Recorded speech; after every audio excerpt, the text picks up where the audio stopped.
Today on the Kite Bag Tour, it's some blank canvas and a loaner from a friend.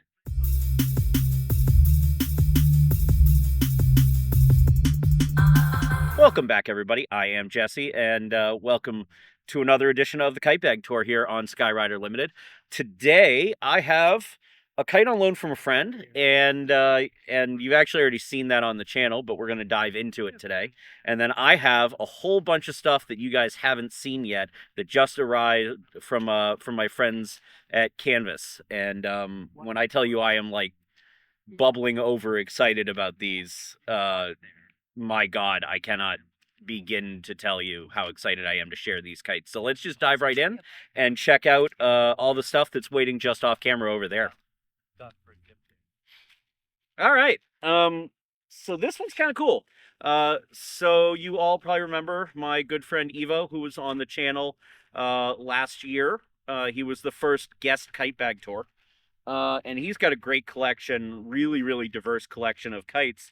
And he offered to lend this one to me when he was up here. Actually, we were right here when he lent it to me at Bug Light here in Portland, Maine. And this is an XP Kites Black Armor, and he lent it to me when he was here for kite camp. We had the East Coast Sport Kite Camp up here in New England this past September. Boy, this is a cool little kite. This comes all the way up from Colombia. They are doing some really interesting stuff down there in sport kites, and I'm super excited to get to check one of these out in person because I've been seeing some video for a while. And this was the one that definitely had my interest. I'm pretty sure this is an early example of the black armor. The reason I say that is this kite has 2 standoffs per side, and most of the more recent pictures that I've seen of this kite have a single standoff. So I suspect that there was a change made to the kite after Evo's kite was made. It's an interesting frame. It's a 3PT leading edge with a nitro spreader, and I believe these are 200s in the spine, but I can't seem to roll it around well enough to get a good look at the marking. It's got this great angular, like, plate armor graphic, which I'm sure is where the name comes from, and these very menacing eyes, like a knight looking through his visor. Also really love, just in general, the fit and finish on this kite. All the stitching is beautifully done. Effort's been made to get all the seams to start and end very cleanly and together.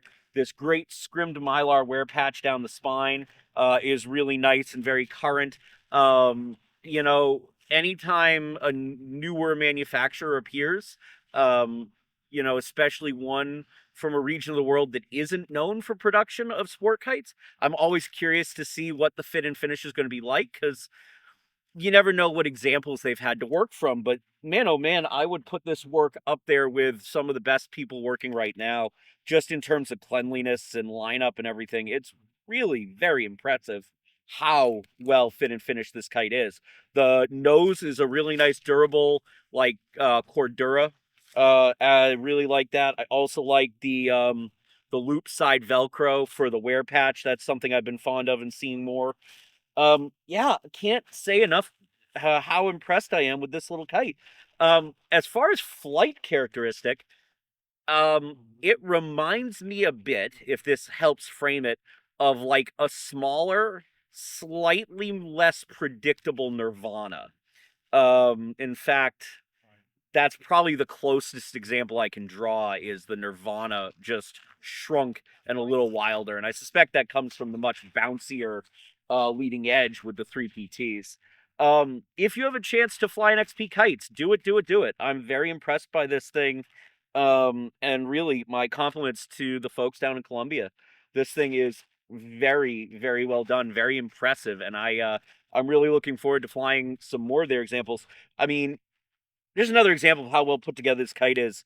Like, the fully protected standoffs, not even the screwbacks exposed, with the Cordura wear patch. It's very reminiscent of, like, Carl Robichaud's Furies had that fully covered. Nothing to snag there at all. Like, those are little details that are really nicely executed, and I really appreciated. So yeah, definitely go check out my flying video with this kite, and we're gonna dive into the next new addition, which is something that's been a long, long time coming from the boys at Canvas, and I'm stoked to finally have one in my collection. Um, when I say that a long time coming, I mean, but when we make it to this coming March in Kite Camp, or sorry, Kite Party, in 25, so Kite Party 21, it will have been 3 years since they first put together a prototype to play with, and the first time that I flew a version of this kite. So, like, a long time coming. So, let me go grab that kite and I will share just what that is. So, sitting before me here is the new Canvas Intention Super Ultralight. Um, I own one of every version of the Intention that is on market right now. You have all seen about the time I am filming this last year. So, and it came out probably in February. The video that had my vent, which was the first production vent. This is probably the like sixth, I would guess, SUL they've got out in the world. I waited a little bit to do this. Just I was traveling and other things. Not really the point. The point is, oh my god, is this kite good? First of all, it weighs nothing. I am the first one to tell you that the weight of a kite does not indicate its low wind performance. There are some very heavy kites that are very excellent in low wind. We'll look at a slightly heavier SUL later in this video, in fact. But this thing weighs nothing. Um, I have flown 4 different versions along the way of this kite, and they've all been very good.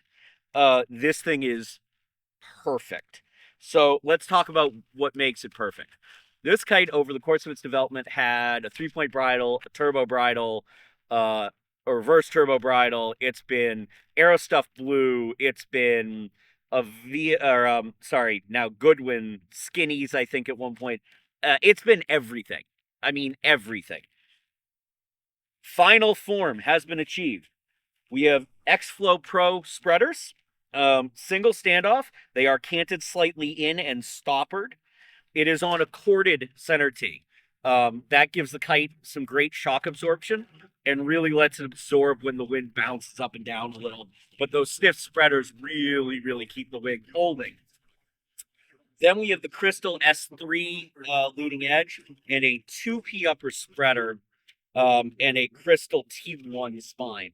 This thing is light, bouncy enough to absorb and not be brittle, but holds wind so well. It doesn't lack for drive in like a mile an hour, and you're good to go. As you may recall from all the way back in the Canvas Line Tour video back in, I think that was might have even been, that was first year of the channel, so we're coming up on the third year, so it was a while ago now. The prototype sail, which was the first one with the reduced panel count. So this is how I sort of chose to keep it in the set. We lose a little bit of the red coming down the wing. The black strake that's part of the wingtip comes all the way up to the leading edge now. But it still looks right like it belongs with the set. Leading edge material is lighter. Still has a full-size yo-yo stopper. Doesn't matter. Kite's so light. It's so good. And I can't even explain. Like, you have to fly one of these to just see how impressive this is. The UL Intention was already really good in light wind. This thing is... I mean, I did a walking 360 first thing I did with the kite this morning. I would go out on a limb and say this thing will fly indoors. I don't know if Devin or John have tried it yet, but I'm gonna say I think this will fly indoors. Like it's that kind of light and efficient. So super cool. Super light tailweight package. Um Actually, we're gonna do this together. I'm not sure there's a tailweight in this. I forgot to look it up. Um I can't see, and I'm not going to release the leech line right now. I will have to double check, and I will put it on the screen what the tail weight is if there is one. But yeah, this thing's incredible, and John and Devin have a history of making really good SULs. I would refer you to the Spur SUL, which I argue is the best Spur. And the Crux SUL is out now, and the Crux SUL and Stronger are the two kites I'm missing from my set right now. So that kite is also incredible, and I need to add one soon. But let's keep this rolling. We'll go to a much burlier frame SUL next, and another new addition to the bag that I'm super super excited to have now, and that's my new tanks, and specifically the Tank PSUL.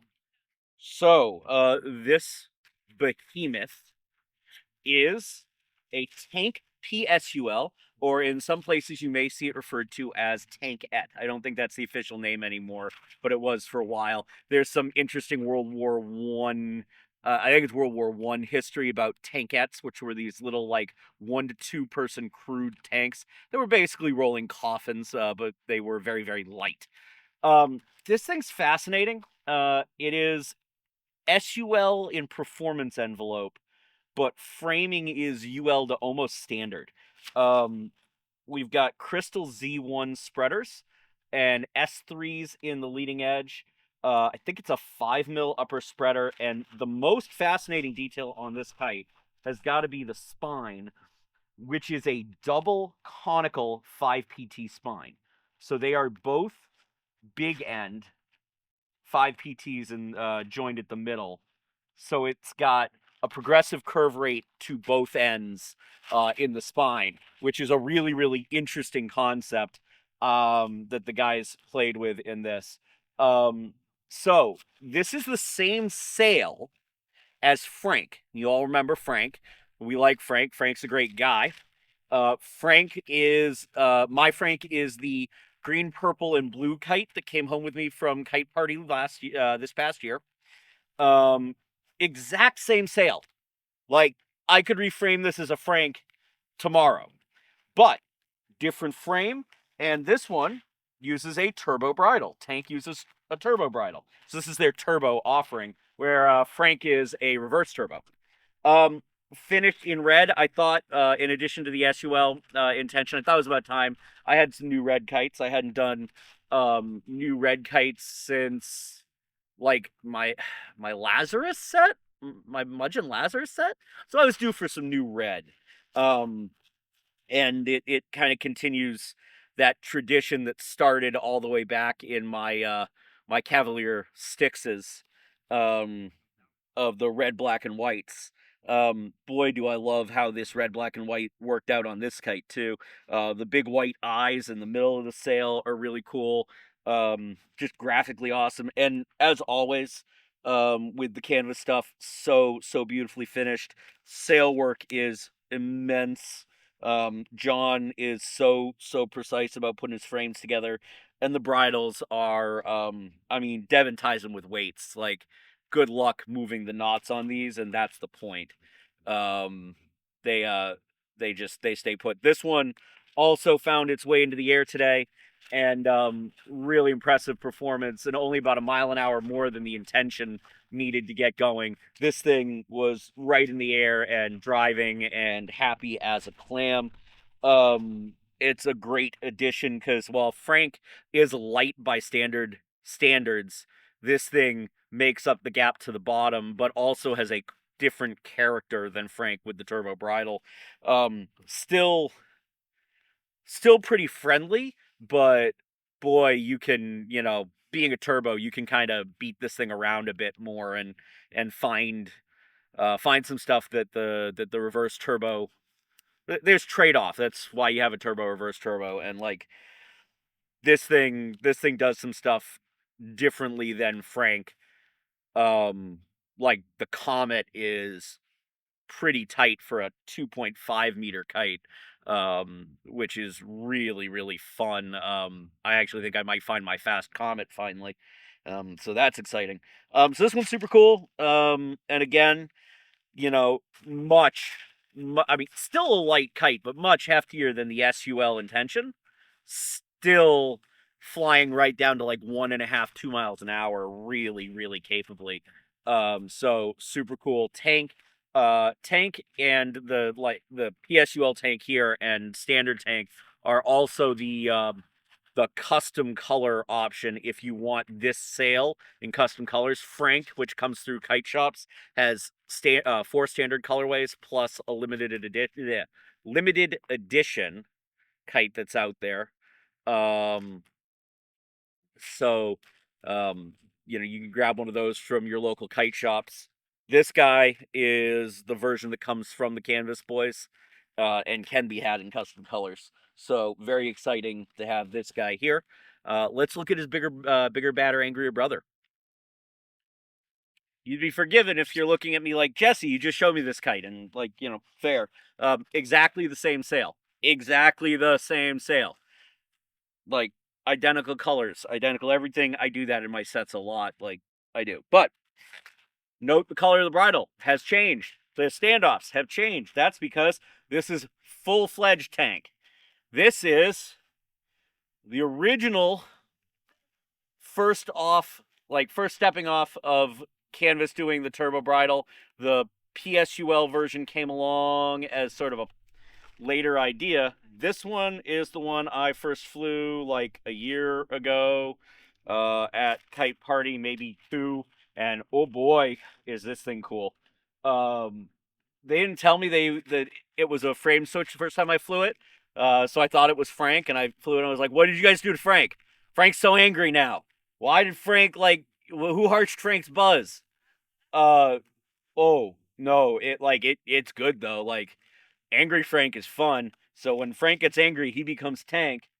This is Tank. Tank is Nitro Strong's P400 Pro leading edge and spine, I believe. Nitro Strong P400 Pro mix spine. Um, It uses a helical inboard standoff and carbon outer, so that tunnel is a little malleable and allows it to sort of deal with some buffeting and soak up that bumpier air. Big by current standards, activator leg on this bridle, old school turbo. This thing, they still have they still have an intention of working on a team kite. We talk about it periodically, but this thing has all of the like fun old school team kite stuff about it, and I love it. Another cord T kite. The guys at Canvas have really sort of embraced the corded center T, and I like that a lot. Another thing you'll notice about this, and a lot of the Franks and Tanks when you see them static, is the leech line looks over tight here. When it is in flight, it settles right out. It is supposed to be like that. It is a semi-active leech line. It is meant to be a little over tight when the kite is static. No panic. It is supposed to be that way, I promise. So big sharp corners, likes its long lines, likes its room to play, super stiff old school frame, but very modern sail layout gives it a really, really impressive and deep repertoire. This thing's going to be fun. I have not gotten to fly mine yet. I flew the SUL today. I did not have the PSUL today, pseudo SUL today. I did not have enough wind quite yet to really want to put this thing to work. But I am looking forward to it, and when it happens, you will see it right here on the channel. So this is Tank, and I know it kind of feels like we just glossed by, but it's because we talked about a lot of Tank with the Tank SUL, PSUL, pseudo SUL thing.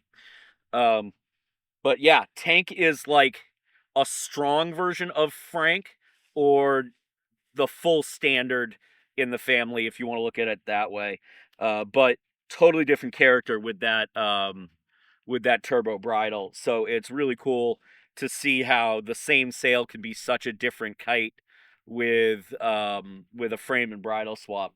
and I really, really like that the guys kind of explored that design brief. All right, I'm gonna switch. Last kite coming up. It is another canvas. You may have detected a theme here, and it might be the one most. I was most excited for the SUL Intention. I am most in love, I think, with this one. So you stay right there. I'm grabbing that, and you'll get to see that last kite. And oh boy, when I tell you it's good, it's really good. So I am on record as saying that I love the canvas Crux. Um, it is the most baffling and batshit kite, and I absolutely love everything about it. I have long referred to it as the two-lined axe murderer. The boys call it Bellatrix Lestrange. Uh, it is aptly named and nicknamed, and I highly, highly recommend you check one out. I have a standard and a UL. I need to add the strong and the SUL at some point, and I will at some point.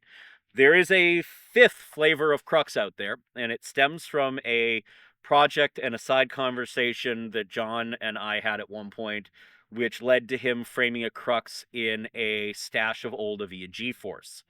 That kite was really cool. It chilled the Crux out a little bit, made it a shave more predictable, um, and so thus began the search for a tube we could actually use, because Avia G-Force has been out of production for over a decade, and what it led to was this kite here. This is the Crux Deluxe. This is a Crux that is framed fully in Nitro Lite. It is a 300 P300 spine and Nitro Lights through the leading edges and spreaders.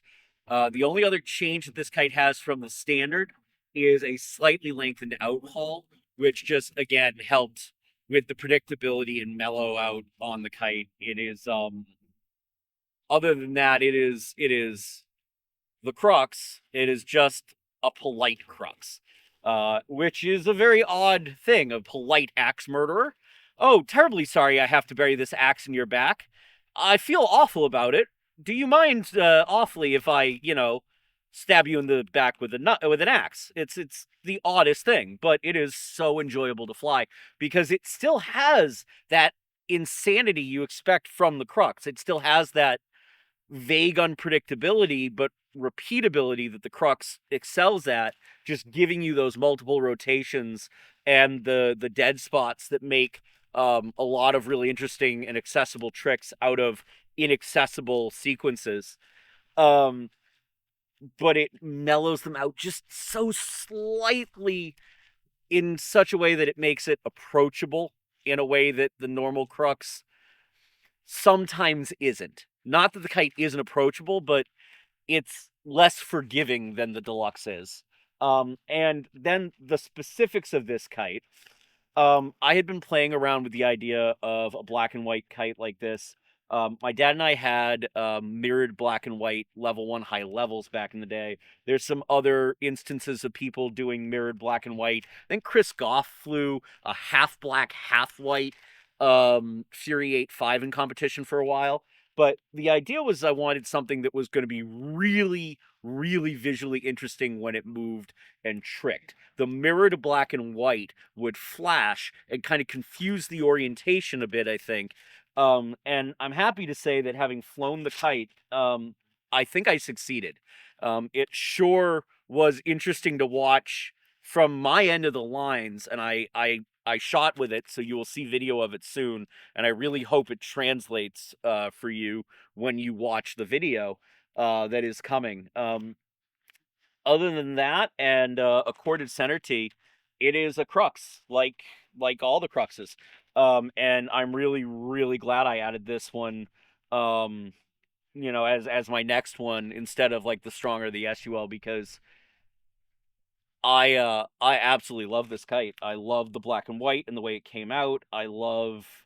Um I love the behavior of it, because I love the Crux the way it is, but this is a different level of what the Crux can be with the increased predictability. It is there is a repeatability to it in particularly things like flat rotation tricks that not a lot of other kites that are this freestyle capable and out on the extreme end and edge of freestyle can boast. I don't know how many Crux Deluxes are out there, but if you encounter one, fly it. You will not be sorry. I promise. That brings us to the end of this Kite Bag Tour. Folks, I am as always so thankful to all of you who like, subscribe, follow, and share. And we will see you out there, Skyrider.